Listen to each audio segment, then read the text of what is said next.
response plan and humanitarian cycle, how has it felt for maybe a decade or 2 years from now? How's it been so far? Yeah, it's been a very tedious and complex process, the humanitarian program cycle, but it's participatory.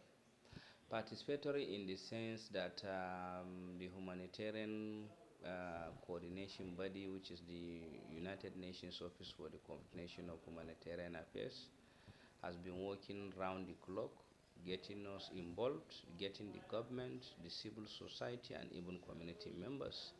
Year in, year out, we come to meet to do the humanitarian needs overview as a build up to the development of the humanitarian response plan for the coming year. The same thing we have done previously in the previous years, and the current one in the 2003 humanitarian response plan. It got our involvement. It got our. We have been part of the scenario building. We have facilitated some sessions in the workshops, and then it got us exposed, and then we shared our own local knowledge of the context. With that, I think we have also learned in the process of how actually the cycle evolves with regards to providing humanitarian response. Thank you.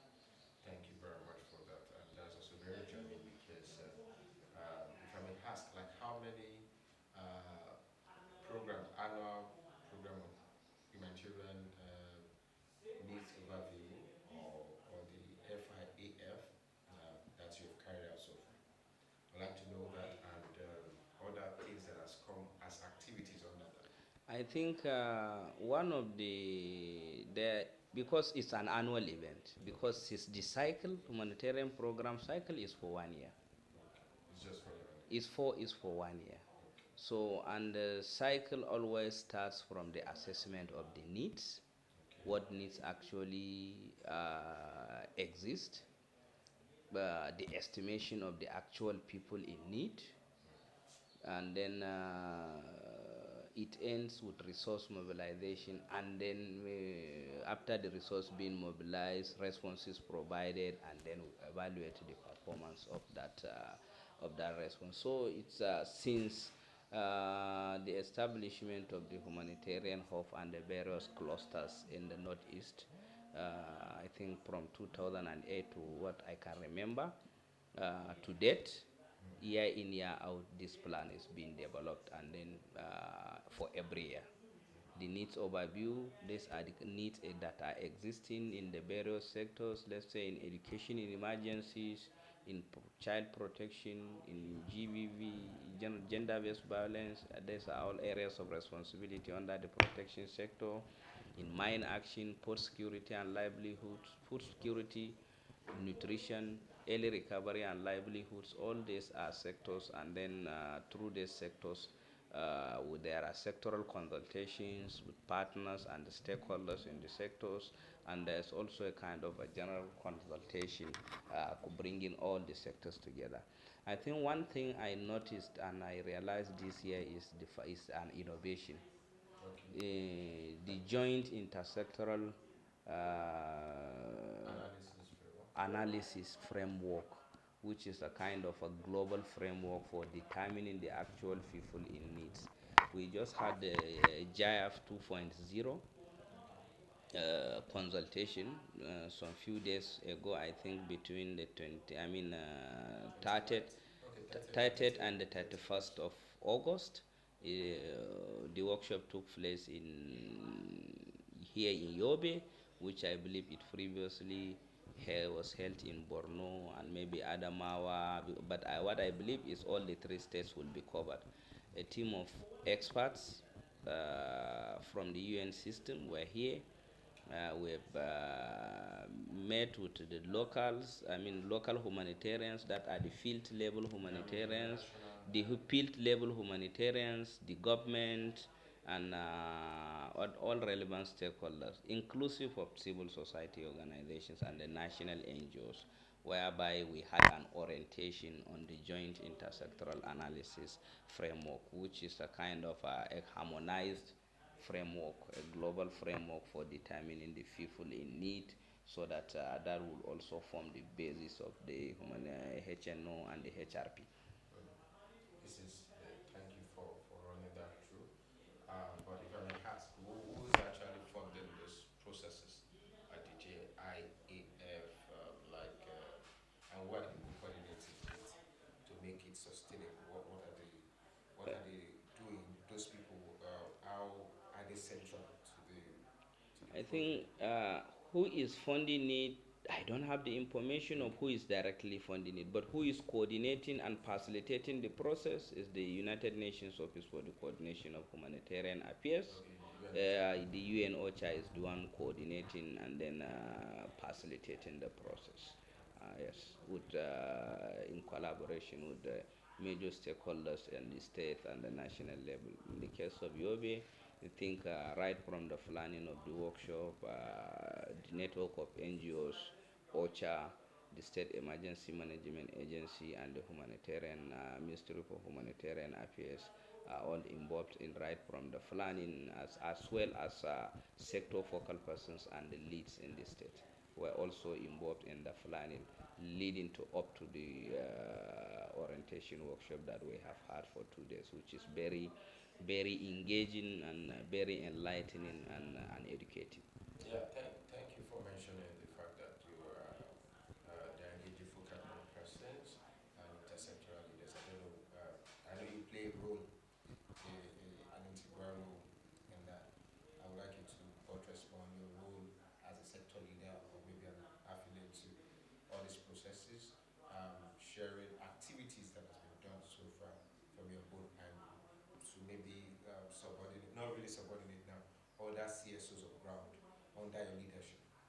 Now, I think with regards to this planning, not all CSOs Okay, will definitely be involved involved, yeah. because of the reason that there are very many CSOs, and not only that, and it's because it's based on expertise and then participation in the sectoral activities and then the experience you have got to actually share with the sector. So I think during the planning meetings with OCHA, each and every sector, the humanitarian space have been represented, Okay. not only the sector leads, but with partners working on in the sector, providing responses. Because there is one thing to be a national organization, and it's another thing to have the good understanding of the context and the scenarios that plays out, the risk factors that Yeah. exist, and these are actually what are used as a basis for determining the people in need and the various scenarios of disasters that can be defined as emergencies. So, and as a sector lead for the education in emergency sector working group, I led the team for the education sector in Yobe, EIE sector in Yobe, EIE education in emergencies Okay. working group. This sector, I was leading this sector as the state focal point for the sector, and I led myself and five other partners from the sector have participated in that. And during that workshop, we have a kind of a sectoral grouping to determine the population of needs, the interoperability, the severity of the needs, and what have you. So we're now giving our own perspective with regards to education, how severe the needs are, how many people would, based on certain estimations, how many people do we have in terms of the education in emergencies needs that are existing within the communities across the 17 LGS of the state, and we have done amazingly well in terms of contributing with our own experiences and that we have generated from going to the deep field locations, engaging with communities as well as other stakeholders in the education sector in the state. Wow, that's a very profound work you've done in this aspect, and I want to say kudos for that great work. However, I don't know if you can give us a specific number of interventions you've carried out, or what organization, your perception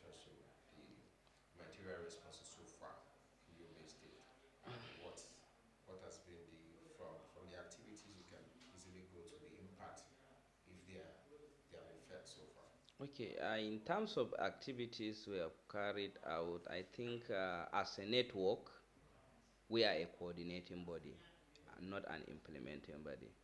But if I can narrow it down to my primary organization, Yobe Peace and Community Development Initiative, we have been very active and strong in the education and emergencies sector, the child protection area of responsibility, the watch sector, and then we're also into peace building and governance.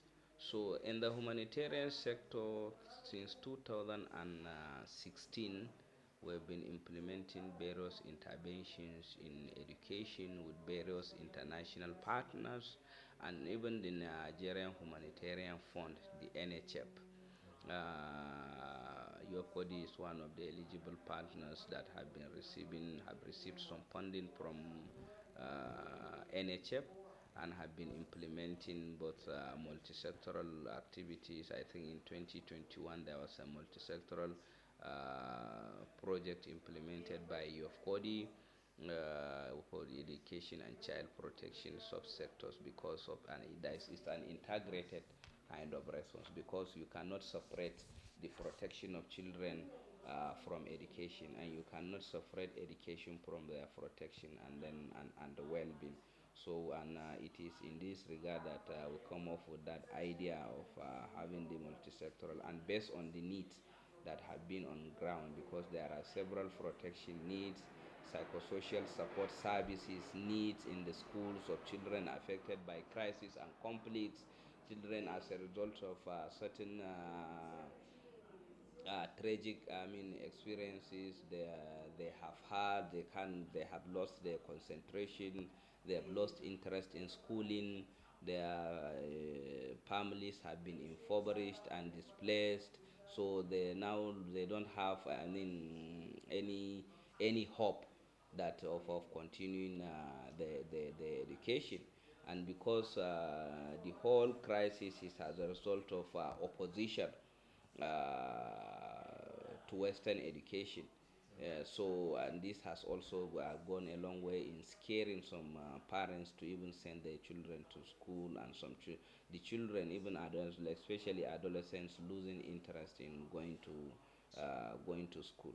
So, but we have come up, I think, with several activities to address these needs in terms of building education infrastructure, getting the children back to school, providing them with some psychosocial support services, providing them with learning materials, training of the teachers, providing the teachers with instructional materials, and even engaging with the communities to be very much aware of what we are doing, to contribute their own quota to the implementation. In this regard, we have targeted the school-based management committees, and as well as the what we call the center-based management committees, or community coalitions, as a markup, because these are the accountability mechanisms, because at the center of what we do is the accountability to the affected population. These people, we engage with the communities, identify a certain group of, from different strata of the society, then form a kind of a group that will be monitoring what we are doing, providing a regular feedback to us, and where they see there's need for changes, we have had quarterly review meetings, and then where we will take all these feedbacks and then respond to try to address those challenges so that the implementation can be more effective and then in the best interest of the people we are targeting. So, in a nutshell, we have had, and then in the peace building, which was not a kind of humanitarian response, we have had activities with USID implementing, establishing early warning and early response mechanisms in communities, conflict mitigation measures. We have social cohesion, building social cohesion, and then making communities more resilient to these shocks, and then making them, more resilient in terms of getting the young people indoctrinated or recruited into joining non-state armed groups. So therefore, fortifying them from the mindset of, going into joining those violent extremist organizations. So, and then we're also been implementing what we call the local rights program. This is a multi-year program in partnership with Action Aid Nigeria. It's an amazing programming, very flexible, and then targeting the most vulnerable in the most remote communities in Nigeria and in Bursari, specifically in Garingunja in Nigeria, LJ, and then Tudunwada, and Tarbutu and Bursari in Tarbutu and Bayamari in Bursari local government, targeting women, the most poor, responding to their needs. So it's a kind of a multi-sectoral, empowering communities with skills and the know-how on how to engage with government, how to engage with other stakeholders, how they contribute to the development of their own community, how communities can mobilize their own internal resources to solve their own problems. Okay. So, and we have left a mark in implementing this, and we quite appreciate our partners in this direction, and even the Nigerian Humanitarian Fund. Okay. This is also one of the amazing partnerships, though the needs are still there. We have not met all the needs, but that partnership has also given us the opportunity to reach a lot of people in communities that are very hard to reach and very difficult for our international INGO colleagues to reach out. And this is all about not taking the risks at all costs, no, but it's about understanding the context, the terrain, and even the ability to gather local intelligence in terms of safety and security that allow us to navigate through those communities to meet the most vulnerable people in those communities. Yeah. If I may ask, thank you so much for that. If I may ask, what's the relationship between the donor, INGO, um, national NGOs that are working on ground in the aspect of how funds are being assessed, um, in how projects are being implemented and monitored and evaluated so far? What do you think has been the relationship The, in rela- your own? the relationship has been that of partnership, because that's what we call it. In most cases, there's no joint programming or joint project designs, Okay. because for the international, unlike the Nigerian Humanitarian Fund, where you come up with your idea based on the needs that are available in that particular sector, you do that, it's being evaluated, I think, at the sector level jointly with the strategic review committee, the technical review committee, a transparent process where the proposal will be subjected to a series of evaluations at both strategic and then technical level, and before it's being approved for implementation. Other partnerships when maybe the international organization or a UN agency has designed its own project, has gotten the money from the donor. This is where they then start the process of, okay, how do we or engage with local organization? But some still do direct implementation. So this is one area that we are strongly advocating and recommending for improvement in terms of joint planning, joint programming, and then even access to direct funding. A lot of donors still have a kind of a stringent policies that does not allow local organizations, no matter how credible, how And strong, capable they are. yeah, and no matter how capable they are to access funding directly from that, unless through maybe a third party, and that is Or a in most cases, cluster and the international agencies, the clusters are not the ones directly engaging, but they facilitate the process for that. But the clusters do not enter into direct partnerships. Rather, maybe an organizations and the clusters do, because what forms a cluster is the coming together of the various organizations working in a particular sector. Then that forms what a cluster. But otherwise, uh, it's still very difficult for local organizations, no matter how difficult, no matter how genuine their proposals and ideas may be, to accessing for that funding directly from Most of donors. them get sub grants. Most of them get sub grants. It's But do you just think okay. the approach is okay? You said you're also advocating for Yeah, it. we're advocating because the approach is not, sometimes it's even about risk transfer. We cannot go to that place because of our policies do not allow. It's very difficult for us to access. Then let us get a local organization to do that.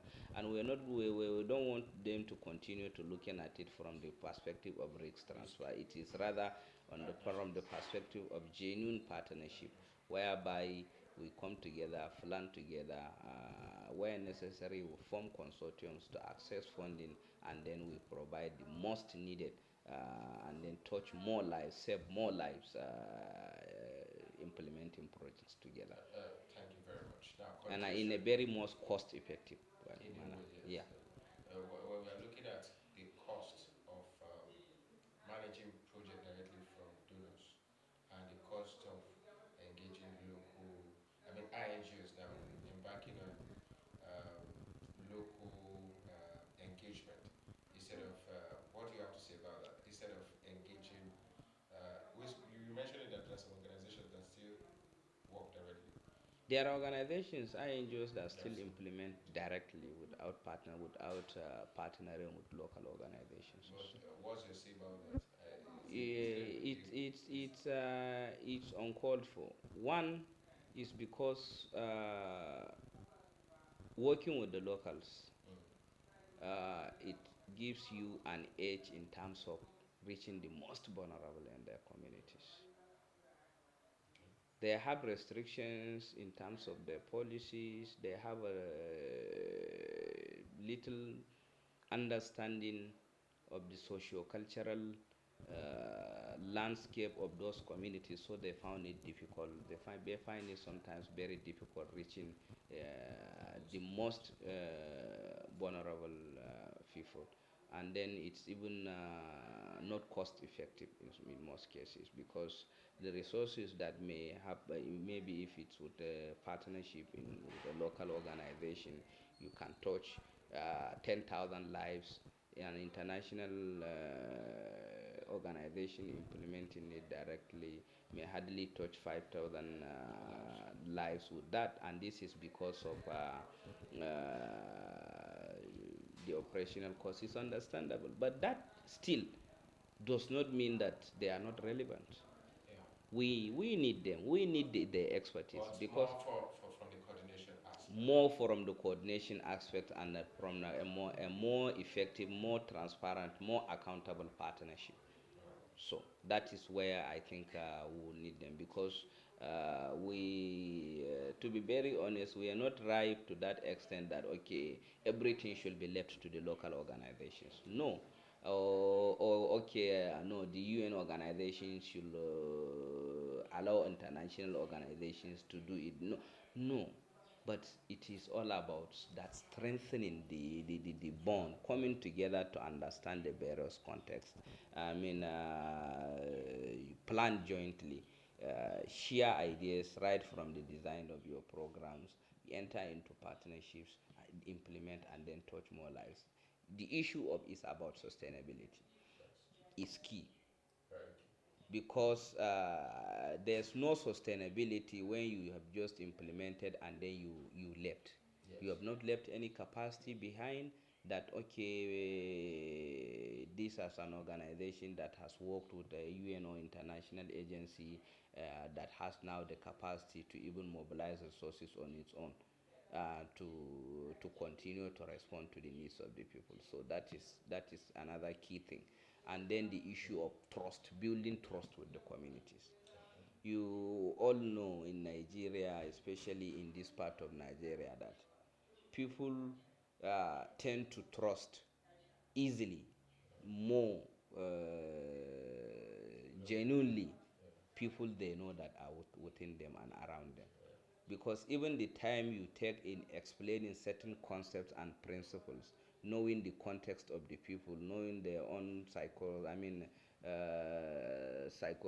social cultural Makeup. dispositions, and make up the landscape, socio cultural landscape of their communities, it's easier for you to explain certain concepts, certain principles and ideas for them to understand. Because people in the communities, even not literate, they can contribute to your programming very well. And Yes. that is if you were able to communicate more effectively to them, come down to their level, communicate to them. They will give you very amazing ideas that will be a turnaround, a complete turnaround for your project. We have had several case studies, several scenarios where community people sitting under the shades in communities, and then Resolve their when we issues. explain to them various concepts, we say, okay, why not do it this? Because we have tried so thing in our community in the past. Yeah. If you do it and if you give them the benefit of that, you will see that okay, it's a complete turnaround and a complete impact. More impact, you are making more impact using their own idea, marrying your own idea together with that of the locals together. And I think the local the organizations have more of this capacity Yeah. In this case. than the international. Yes. So we are almost done with this. I think I would just wanted to share one or two specific challenges you discover in this space as a coordinator, as a coordinating network. Two challenges in the process of coordinating responses, material responses, and also peace building related stuff. Maybe like one or two challenges. It also relates to funding. One of the major challenges is the shortage of funding. Mm, The needs we are responding to okay. have been over the years. Because of inadequate funding, we are not able to adequately respond to the needs. And then, apart from the crisis, initially it's a crisis driven kind of response, saving lives. And in the process, we have encountered other natural disasters such as flooding, and the recent fuel subsidy removal that have further brought about spike in the prices of basic commodities. Yeah. People are now more impoverished. Life is getting very difficult. The level of food insecurity is getting higher and higher, and the resources is now shrinking. Really. Resources is now shrinking. So people are dying of hunger, and then they can even adopt negative coping mechanism. Girls going into sex for cash, child labor. People, adolescent, both children and adolescent could not afford to go to school because they couldn't eat in their houses for 2 3 days. It's just alarming. So one of the major challenges is that of shortage of resources. Very few of the humanitarian sectors have so far gotten up to 50% of what they have required, what is To required function well. as a fund to There's even another thing I would like you to talk about. Or some other stakeholders have also mentioned that there's not always specific funds for management of operational activities. Like when people are applying for funds, there's always is about the project, not about the material worker. Like concurrent management of people, either staff, operations, and all that. That most project application doesn't cover that. cover. Cover operations, logistics, um, doesn't really specify for running day-to-day running of organizations After the efficiently project or during the project? during and after mostly. Yeah, for during, I think I'm not really sure if that is some actually the case. organizations have been trying, I think, prominently the Nigerian Humanitarian Fund. Okay, it has a There are space for certain some percentage. support cost, program support cost. I think of a certain percentage of